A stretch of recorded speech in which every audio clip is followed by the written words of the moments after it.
Hello friend. मैं आनंद राज। देखिए, 6 paper का बहुत अच्छा एग्जाम किया। भगवान से दुआ कीजिए मेरा भी अच्छा नंबर आए, आप लोग का भी अच्छा नंबर आए, हम दुआ करते हैं। ठीक है। अच्छा नंबर आएगा भी क्योंकि बहुत अच्छा एग्जाम सब बहुत अच्छा से लिख रहे हैं, तो अच्छा नंबर ऑटोमेटिक आएगा ही।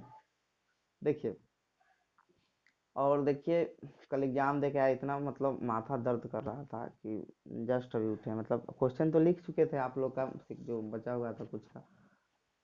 और इतना माथा, इतना मतलब समझिए कि युद्ध स्तर पर हम लोग का पढ़ाई हुआ, क्योंकि देखिए 10 दिन का समय दिया यूनिवर्सिटी। और 10 दिन में हम लोग कैसे पढ़े हम ही लोग जाने, कि उतना चीज़ को कवर करना, क्योंकि कोरोना में बहुत मतलब कोई पढ़ना चाहवे नहीं गया। कोरोना में तो कोई पढ़ ही नहीं गया सब, लेकिन कॉलेज वॉलेज से बोला गया कि आप लोग प्रमोट होइएगा। ये सब थोड़ा मतलब, उसके बाद फिर उसमें ईपीसी का एग्जाम पहले ले लिया, तो 3 दिन वही चला गया। तो समझिए कि एकदम युद्ध स्तर पर हम लोग का पढ़ाई हुआ, लेकिन बहुत अच्छा पढ़ाई हुआ, सब लोग बहुत अच्छा लिख के आ रहे हैं। बहुत अच्छा, मतलब सबका एग्जाम बहुत अच्छा, सब लोग का एग्जाम बहुत अच्छा जा रहा है। देखिए, कोई आदमी मेरे फेसबुक आईडी से जुड़ना चाहते हैं, तो आप मतलब सर्च कर सकते हैं फेसबुक में आनंद कुशवाहा। तो उसमें आप देख लीजिएगा मेरा कॉलेज जगन्नाथ मिश्रा है, तो वो जगन्नाथ मिश्रा लिखा होगा, मतलब उस अथी में देख लीजिएगा। और दूसरी बात है कि बीएन कॉलेज भी पटना में, पटना यूनिवर्सिटी से ग्रेजुएशन किया हूँ, तो वहाँ पर देख लीजिएगा बीएन कॉलेज मेरा होगा। तो वहाँ से भी आप देख सकते हैं, या फिर हम कमेंट बॉक्स में हम डाल देंगे आपका क्या बोलते हैं, उसका लिंक कमेंट बॉक्स या डिस्क्रिप्शन में, तो वहाँ से भी आप जाके जुड़ सकते हैं। देखिए, अब मेथड पेपर के बारे में बताते हैं कि मेथड पेपर के बारे में आपको कुछ का तो गेस कर दिए थे, जैसे हिस्ट्री हुआ, फिर क्या बोलते हैं फिजिकल साइंस हुआ, मैथमेटिक्स हुआ, ये सब का। और देखिए, अब बच गया आपका जो मतलब इकोनॉमिक्स, ज्योग्राफी, फिर कॉमर्स, ये सब का है। फिर कंप्यूटर साइंस है, इस सब का जो मतलब जो बच गया है जितना, इधर इंग्लिश, उसका हम बताते हैं। देखिए, मेथड पेपर क्या होता है, सिंपल समझिए मेथड पेपर के बारे में। देखिए, ये चीज़ आपका वही सब्जेक्ट है, मतलब जो ग्रेजुएशन आप जिस सब्जेक्ट से किए होंगे ना, वही आपका मेथड होगा। दूसरी बात क्या है कि मेथड पेपर को क्यों जोड़ा गया बीएड कोर्स में, देखिए इसका सबसे बड़ा रीजन क्या है, आप देखिएगा तो।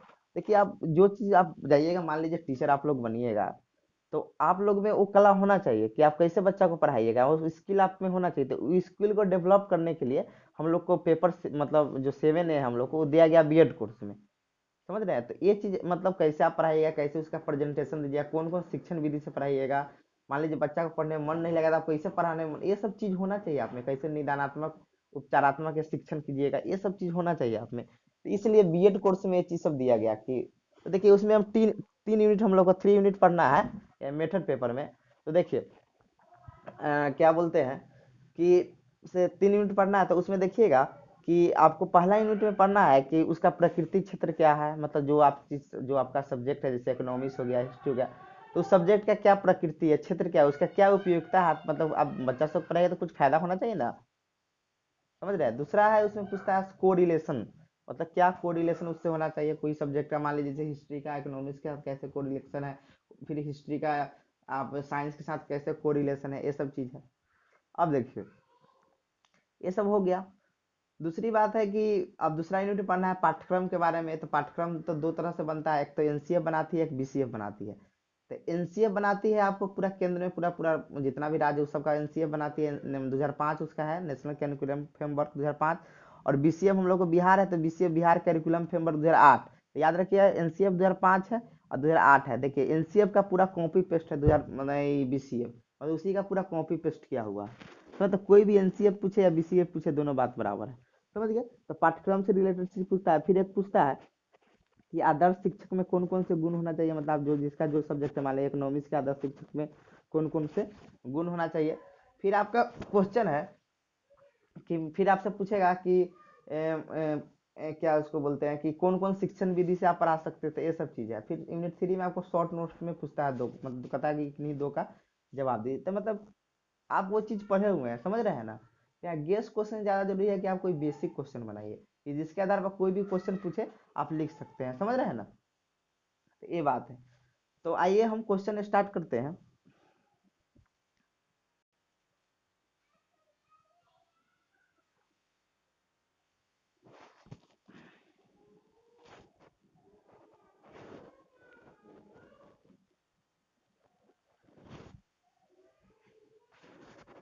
देखिए इसमें पहला क्वेश्चन है, देखिए इकोनॉमिक्स मेथड पेपर का है।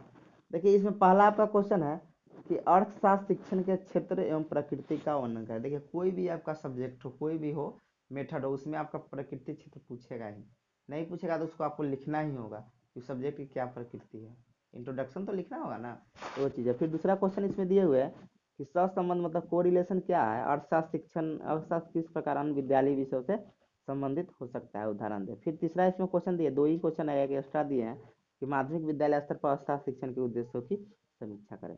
फिर यूनिट 2 है कि पाठचर्या या पाठ्यक्रम दे, दोनों बात बराबर, अंतर तो दोनों में है लेकिन यहाँ दोनों का मतलब एक ही समझिएगा।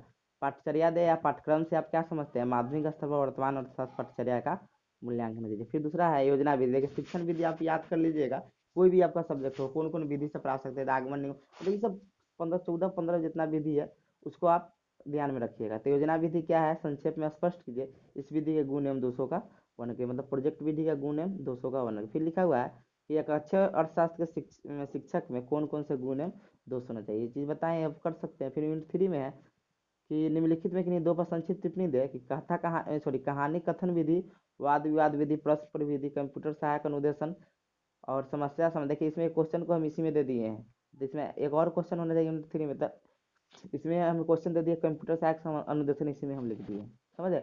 और देखिए अब यूनिट 3 में आप मतलब ऑडियो विजुअल एड मतलब दृश्य सब सामग्री पूछता है, सब सब जितना भी मेथड उसमें पूछता है कि आप कोई सब्जेक्ट में कैसे मतलब ऑडियो विजुअल एड से पढ़ा सकते हैं, तो इसको भी आप ध्यान में रखिएगा।